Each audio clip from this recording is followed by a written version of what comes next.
First matter to come before us this morning is MSP Properties of Ohio et al. Versus Coventry Township et al. Both sides will have 15 minutes to present oral argument.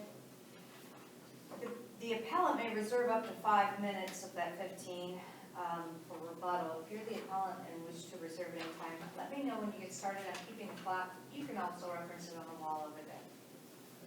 Please don't use the names of any victims or minors as we are recording this oral argument. It will be posted on the court's YouTube channel. Well, I think that's an issue with this particular case. However, we like to make that advisement. The judges have read your briefs. We are ready to see when you are. Would you like to reserve any time for rebuttal? Yes, Your Honor. I'd like to reserve approximately 4 minutes for rebuttal. Thank you. If I could. May it please the court, my name is Anthony Coyne, and I am legal counsel to MSP Properties and Joan Archer, trustee in this case. And I'm accompanied at the trial table by my colleague, Catherine Weber, who's been with this case since the inception. First, so the court understands, MSP Properties and Joan Archer are the owners, developers of the property. So MSP will develop the property for a Dollar General store. So they're the interested party because they incur the cost of acquisition, all the cost of construction, and all the cost of improvements. But this case comes down to a very simple issue: whether a Dollar General store is considered to be a supermarket or a convenience store. The appellants contend that the Dollar General store is in fact a convenience store. Dollar General's model is based on the local general store. They serve local needs in local neighborhoods. They're located typically in residential areas, although zoned commercial, and they provide convenient access to food, dry goods, snacks, cleaning supplies, hardware, meat products, and various beverages that are sold there. They sell baked goods, health and beauty aids, housewares, etc. Unlike a large big box store or supermarket, Dollar Generals are smaller, and they are typically in neighborhoods, and they have limited merchandise assortment to make shopping simpler, convenient for people that are in need of certain products. Now in this case, based on a small number of residents that attended the meeting, there were objections to what is otherwise an expressly permitted use on property expressly permitted to be used for this use. Coventry Township determined that the Dollar General was a supermarket and an appliance retailer, and therefore was not permitted. The appellants, MSP, appealed the decision of both the Coventry Township zoning inspector and the Board of Zoning Appeals to the Summit County Common Pleas Court pursuant to 2506 of the revised code. The trial court subsequently held that the decision of the township, concluding that the Dollar General is a supermarket or big box retailer, is flawed based on the township's own zoning code, and the appellants are now here seeking this court's review and application of the relevant law in order to determine that a Dollar General is in fact a permitted use in the Coventry Township zoning code. Now, Counsel, yes. I know that you made the point that the square footage really didn't matter. Yes. But was there evidence as to what the square footage of this property was, or the Dollar General? The Dollar General was going to be approximately 9,000 square feet. And there were other businesses, retail businesses in the area that were 3,000 square feet. There's nothing in the zoning code, B2, B3, local or regional, it has any limitation on square footage, 0. So that did come up. And if I can clarify, if we do the analogies, a Dollar General will consider itself to be a competitor of a 7-Eleven, a convenience store, the old-fashioned Lawson's we might recall, the Dairy Marts, a Circle K store, or the C stores that you commonly see in gas stations, which are now becoming much more elaborate, I might add. What about like a Walgreens? A Walgreens is larger than a Dollar General typically, and it obviously provides pharmaceutical products. A Dollar General doesn't provide that, and those are often in local retail areas servicing a local community. But the pharmaceutical side of a drugstore didn't really come up as a comparison, other than they did bring up the issue of a Mark store. But when they talk about a supermarket, and you're looking at Giant Eagle, Whole Foods, Kroger, Walmart, we're just not in that space. We serve a local population. There's more than one Dollar General in Coventry Township. There's another one 3 miles away. So it really is a local business serving a local community. And I asked the court to look to the section of the Township Code 1101.01A, subsection 4. It talks about what uses are permitted, absolutely expressly permitted. convenience stores, grocery stores, bakeries, delicatessen, meat markets, drive-through beverages, and even residential occupancy with a business that can be up to 50% of the residential, of the building. So there's no limitation on size.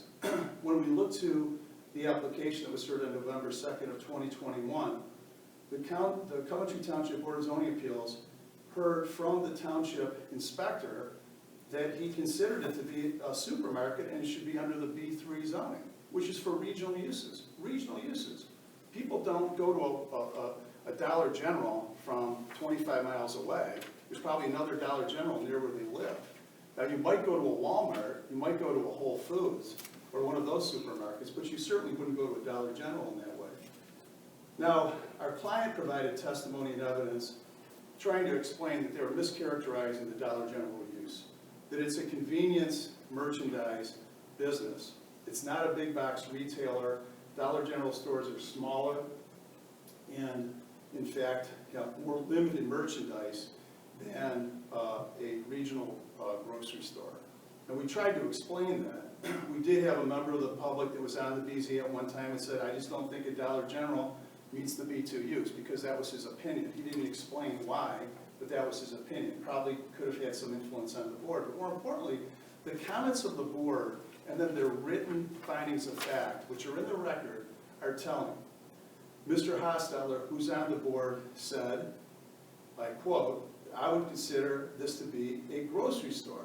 That's a wide variety, not a limited variety. So in my mind, this fits a wide variety and is a grocery store.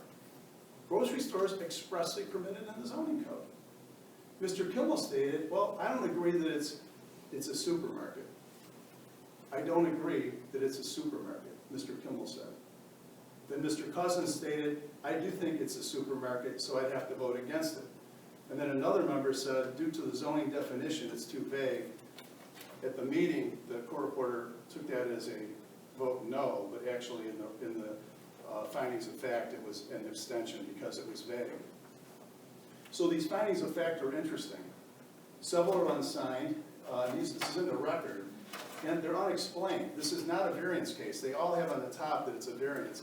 It's not a variance case. This is a case where you appeal to the Board of Zoning Appeals because you feel that the zoning administrator made a mistake and that it wasn't based on any kind of fact or probative evidence, and it's not supported by such, by reliable probative evidence or substantial evidence. And we believe that the discretion of the inspector was in fact erroneous. Now, when we talk about the decision of the trial court's decision just reiterates what was there and affirmed the decision of the Board of Zoning Appeals. There's no real analysis. In fact, the decisions that the trial court made, there are only 3 cases cited. One stated that the burden of proof to overturn the BZA rests with the appellant. Don't disagree with that. The second was that the court must weigh the evidence, the Dudovich case. The court must weigh the evidence. We believe that too. There's no indication that the court actually weighed the evidence that was presented.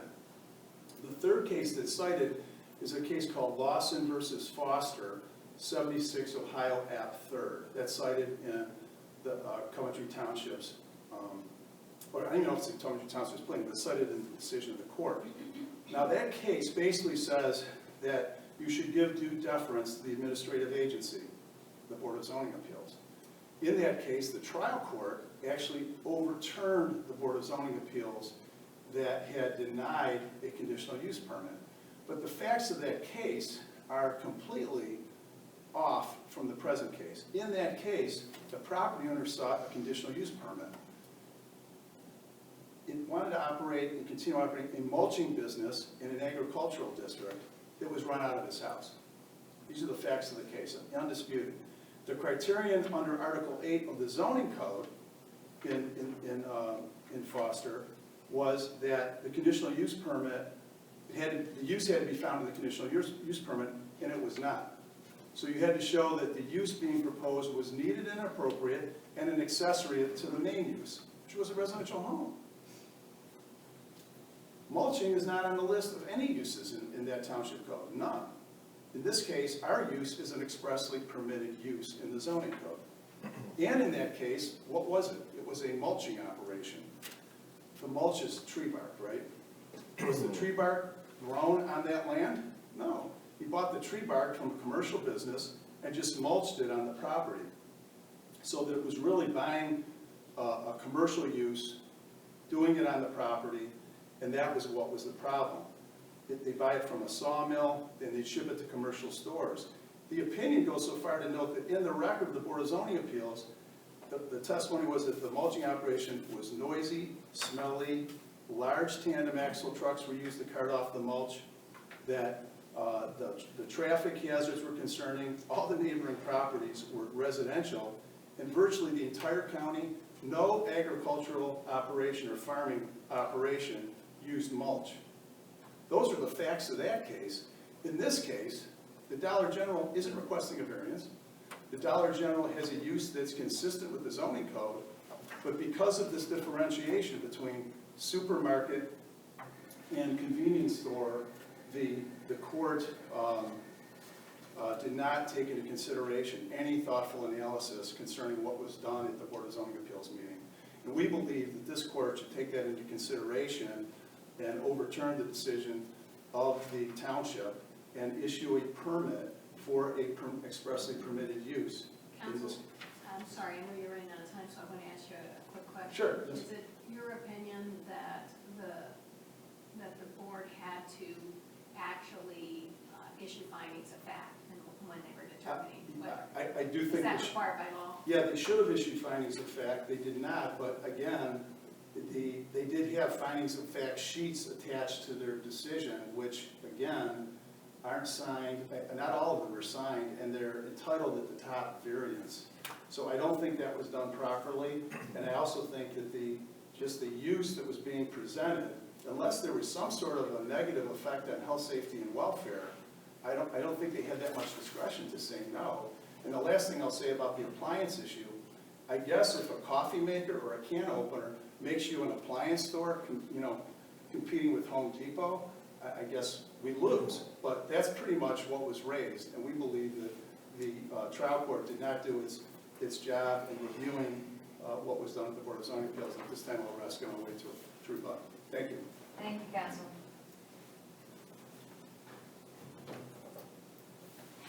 Good morning, and may it please the court. I'm Matthew Van Such from Rouse McDowell. We are counsel for Coventry Township. This case is important because it goes to the core of how communities can define for themselves through the Ohio Revised Code which types of activities are permitted in some areas and not permitted in other areas. That is, by its very nature, a very local decision that's based on the unique facts and circumstances in each community. Well, counsel, I don't know that anybody is necessarily disputing that. It's just a matter of the interpretation of the code. And then isn't there case law that says, the property owner's rights to use their property as they see fit, though, obviously can't be, unreasonably curtailed as well. I don't disagree, Judge Carr. I think the issue here, though, is that Coventry Township has defined a B2 limited local business district and a B3 general regional district.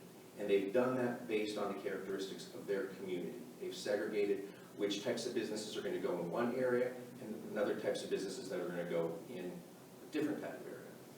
And in this particular area, it's limited local B2 because there's residential next to the area and other small local businesses.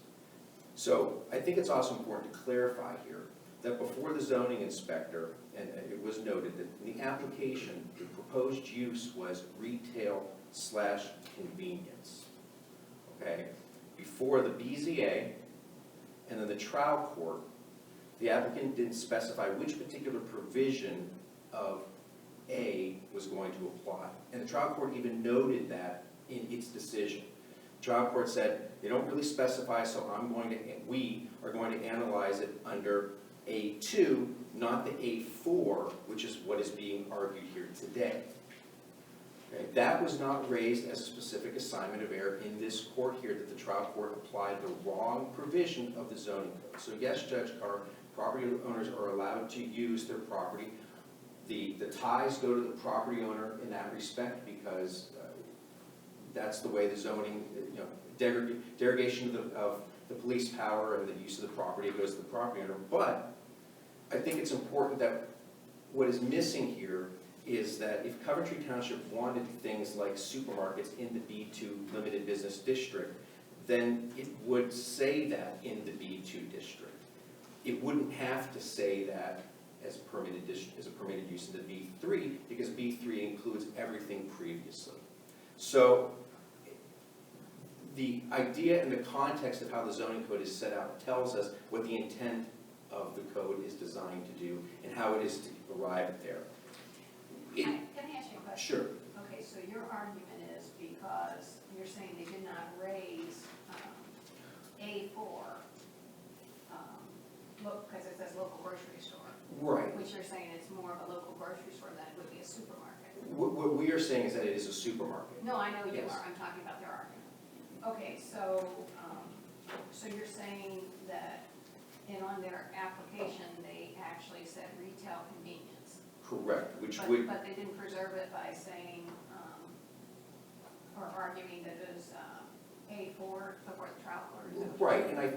and I think as one of the residents aptly pointed out at the meeting, just because you hit all of the things that are being sold in that provision does not mean that you qualify under that provision. For example, I'm going to go to A2 because that's what the trial court analyzed. Limited retail businesses which supply merchandise on the premises to include drugs, dry goods, clothing, notions, gift, hardware, baked goods, floors, athletic goods. Okay? Then you have limited food sales of convenience store variety or local grocery store, bakeries, delicatessen, and meat market.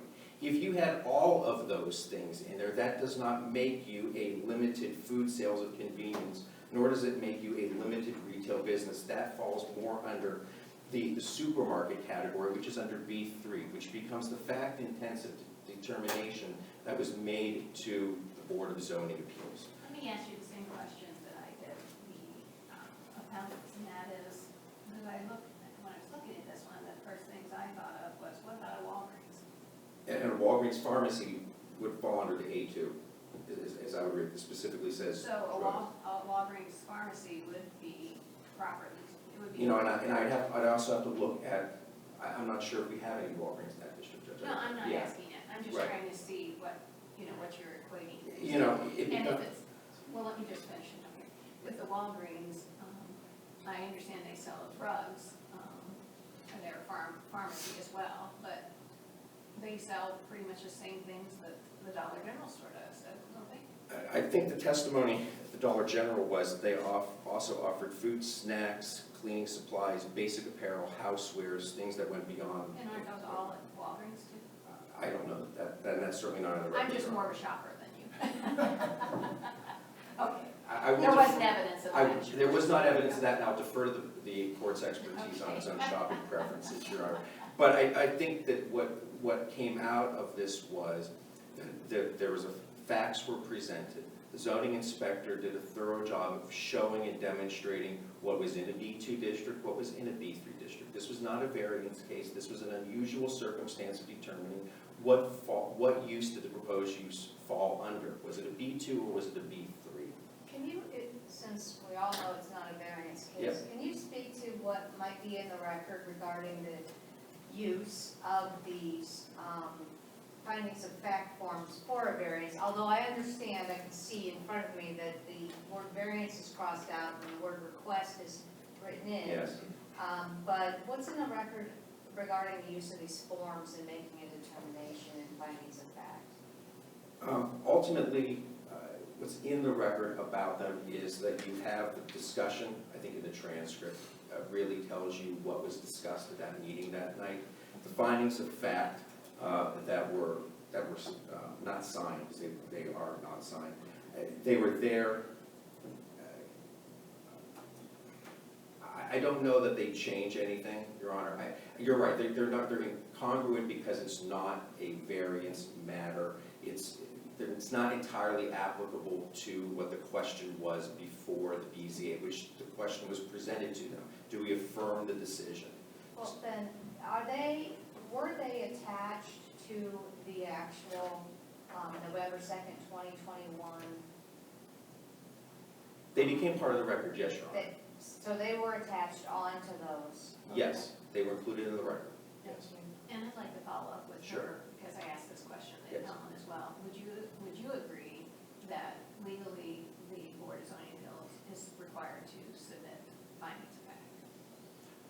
I think that if they do not do findings of fact, that there are steps that the appellant could ask for, and that would be remedied if, for an additional hearing would be allowed before the trial court.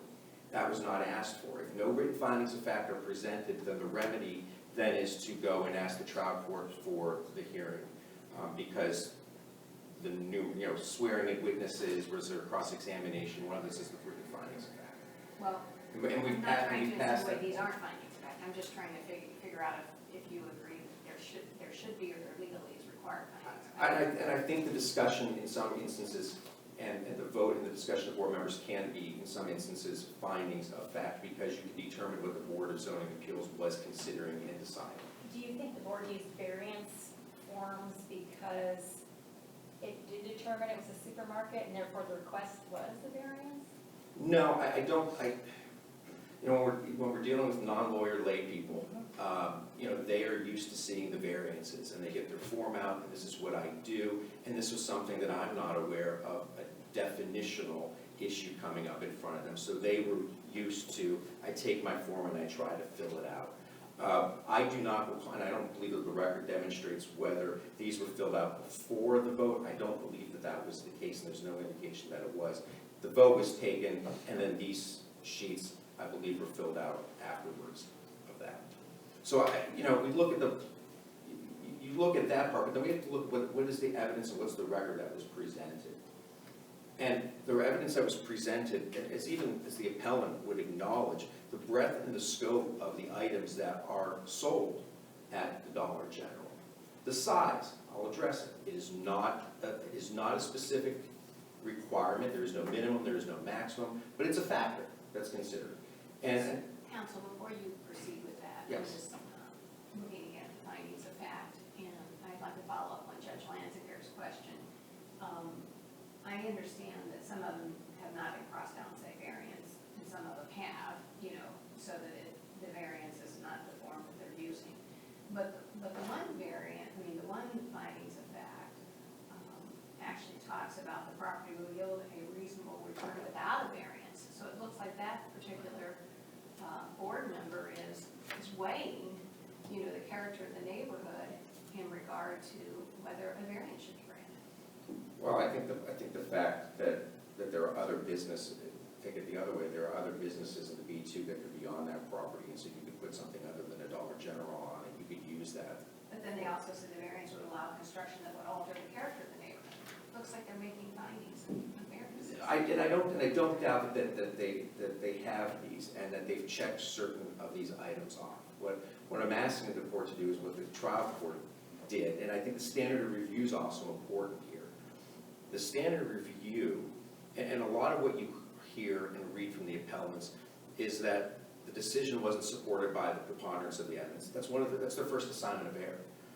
But this court's standard of review is different. It's designed to favor the affirmance, and this court has to decide whether the trial court's decision is unsupported by preponderance of reliable, probative, and substantial evidence.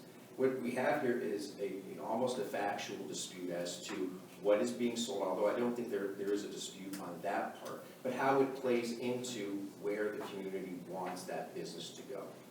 And so to say that there wasn't evidence in the record that I don't think is appropriate, what the legal ramifications of that evidence are is what is the legal issue that's presented to the court. Counsel, also, Yes. in the second assignment of error, the appellant raises the trial court abused its discretion in finding.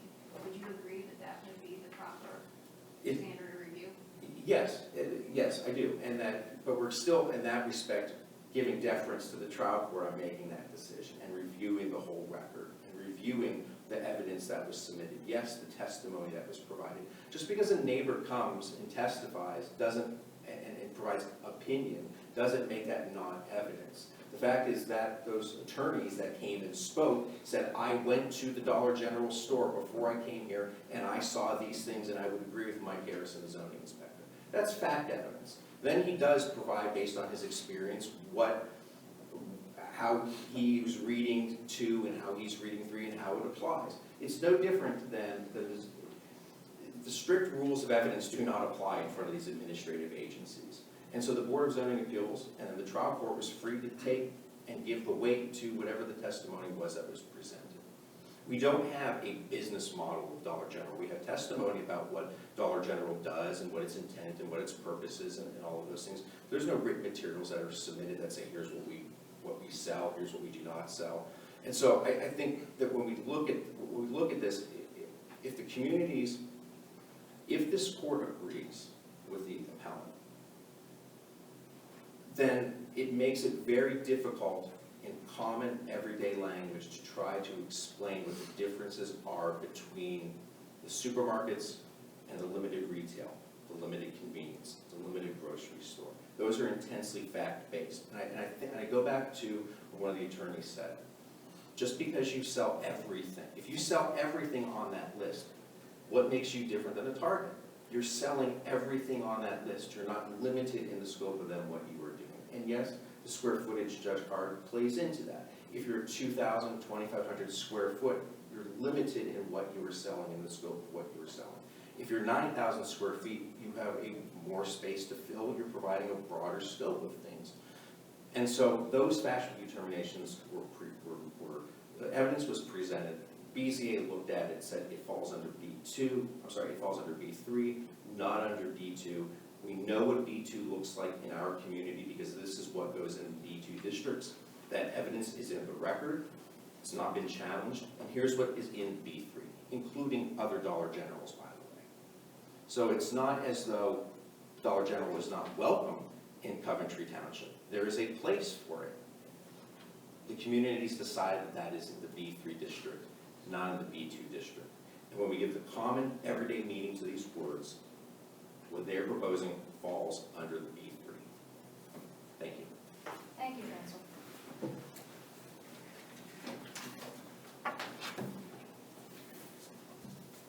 Let me just state this, and I've been in this space for years. I was on a planning commission for 25 years. Zoning is very, very important. I don't question that. And we're not challenging the constitutionality of their zoning code. It's how it's been applied in this case.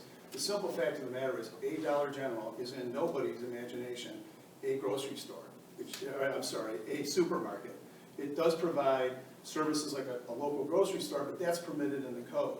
We're a permitted use in the code. It's very important that we take that under advisement in making your decision. The questions that Judge Carr raised about the drugstores is similar. You don't go to a Walgreens in Columbus, Ohio. You go to an IKEA. You don't go to a grocery store that's really or a drugstore that's out of your neighborhood. So what's very important is the two sections of the code. The local business retail is what we are in. Local. The one that they're suggesting we should have been in is regional business, which provides for uses that are regional in nature, shopping facilities, amusement, recreational uses that may be found in quantity. A local business is that which serves a local community. A Dollar General serves a local community. And I think that's their argument that the appellant waived the A4 argument. the A4 argument. With the local grocery store, right? No, we said that we complied, and they brought up, and again, there was a discussion by the board members about was it a grocery store or was it a supermarket? And one did say it was a grocery store. You know, so we never waived that. We raised the fact that we think it's more of a convenience store, but if it's a convenience store, we should prevail. If it's a grocery store, we should prevail. What we were saying clearly, though, we're not a supermarket. So really, no matter how you cut it, under the B2 code, we're a local business, a convenience store, or a local grocery store. They should have approved it. There's no apparent discretion to allow that. And I will note one other point, and it's in our brief. There's a case called Speedway versus the Berea Planning Commission. And I handled that case. That had to do with the Speedway gas station. That was interesting because it was on a large piece of property, and they were going to sell diesel fuel. So the city said, well, wait a minute, you're going to be selling diesel fuel to trucks, which is true. but they were gonna sell diesel fuel to diesel vehicles, period. And there was nothing in the code that said you could not do that, and it's expressly said what a gas station could sell. And in that same district, there were smaller gas stations that probably couldn't handle a larger truck. You know what they sold? Diesel fuel. They sold diesel fuel, so you couldn't say one could sell it and one can't sell it, let alone to get into exactly how far down the path you want to go as to the product you're selling to determine if you're a regional supermarket, like a Myers or something, or if you're just a local grocery store, local convenience store. And lastly, Your Honors, I would state that the Supreme Court has looked at property rights ad nauseum in the last few years. And the Norwood versus Horning case is, I think, a really important comment made by the Chief Justice. Ohio has always considered the right of property to be a fundamental right. There could be no doubt that the bundle of venerable rights associated with property is strongly protected in Ohio and by its Constitution, and must not be tread upon lightly, no matter how great the weight of other forces are. Mrs. Archer's had this property up for sale for an awfully long time. She's entitled to use her property legally, and we believe that the BZA and the trial court made the wrong decision. We ask you to reverse. Thank you for your time, Your Honor. Thank you both for your presentations today. Court will take the matter under advisement. We will issue a written decision which will be mailed to all parties to this appeal as well as posted on the Ohio Supreme Court website. Thank you. Thank you.